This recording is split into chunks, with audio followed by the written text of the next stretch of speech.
Hello, and welcome to the updates to student discipline, which is always fun and probably the most exciting video that you're going to be able to watch today during all of the Padlet videos. So just wanted to, change it up by having this amazing attire on for you today. So, hey, we're going to jump right into it because I know you have lots of Padlets to watch. And so we'll just kind of move and groove here and talk about, well, hopefully not just straight discipline. Hopefully, we will be talking about some responses and different ways of responding to inappropriate behavior.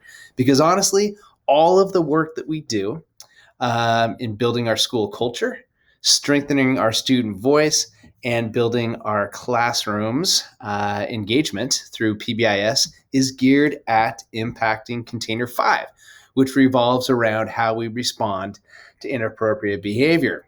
So, this video segment is a reminder for us to remember to always be creative in our approach and remember that each discipline scenario or response to inappropriate behavior scenario is a different scenario, and that the one size consequence does not fit all.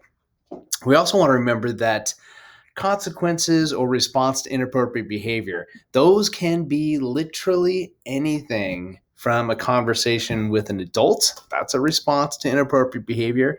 A push in is a response to inappropriate behavior. A walk outside with the counselor is a response to inappropriate behavior. All of those different ways of looking at working with a student is a response to inappropriate behavior.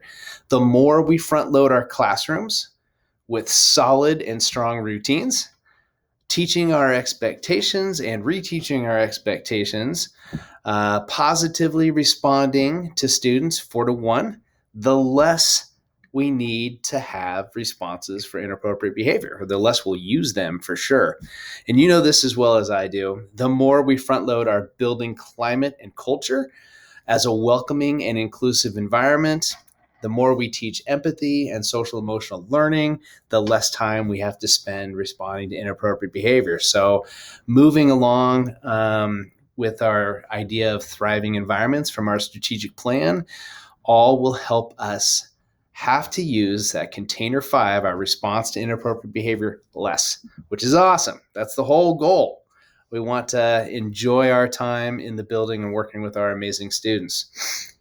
So, other updates continuing in this fashion. I guess when we talk to suspensions, it's time to get serious, and I can take the glasses off a little bit, mostly so I can talk to you a little bit here. But updates that continue to come down from the state and OSPI are that we're continuing to phase out removing a student from class.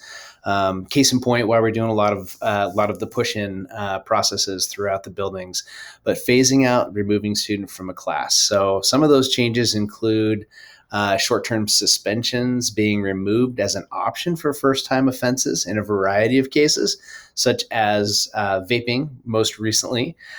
In addition, we will be working with administrators and students to further remove that option from the list of responses to inappropriate behavior. The school board has said, loud and clear that that suspension, although necessary in some cases, is not necessary in all the cases. And so we really want to flesh that work out. So I'll be reaching out to a variety of you administrators to help me get in front of students so that we can work together and see where some of those options are.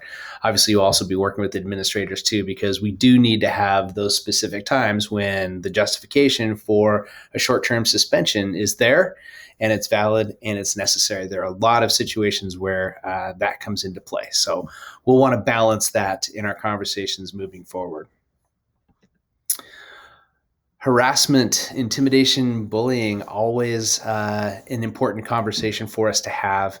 And this is an important reminder, not necessarily completely new information, but we want to remind that each school building, each school website, and also we'll have it at the district level, needs to prominently post information on how to report harassment, intimidation, and or bullying. Make sure to have the name and the contact information for making a report to a school administrator, and the name and contact information for the district compliance officer, which is me here at the district level. So I want to make sure that all that information is available. I also believe that Kelly is a compliance officer as well. So the district policy and procedure will need to be available in each school, and make sure that it's accessible in both English and Spanish. Annually, just a reminder, all of our students need to receive age-appropriate information on the recognition and prevention of harassment, intimidation, and bullying. So it's student orientation sessions or in other appropriate occasions. The information should also include a copy of, or at least a way to know and understand and recognize, the student incident reporting form. Make sure that we have that either in hard copy in the classrooms or a link to that in web-based form. So, and as a compliance officer, I'll need to receive copies of all those incident reporting forms, discipline referral forms, and letters to parents providing the outcomes of the investigation. So that is kind of it on the bullying, harassment, and intimidation piece and process. So just some reminders there for you.